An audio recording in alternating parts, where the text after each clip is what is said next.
Hello, I'm going to show you how to share your fake live location on WhatsApp. First, make sure to download your fake GPS app. Then, enable your developer settings by clicking your settings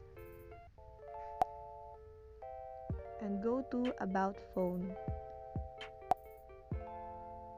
Click the version of your phone and you'll see the build number.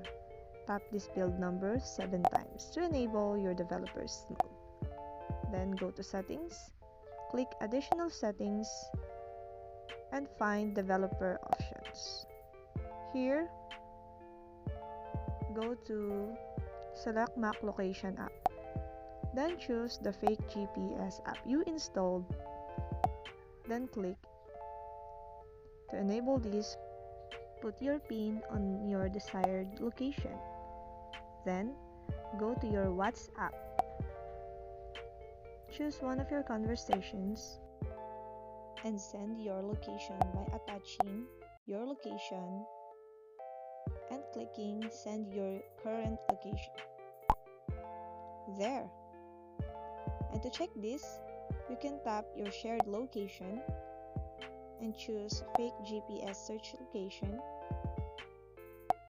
Then, go back and click the shared location and choose Maps.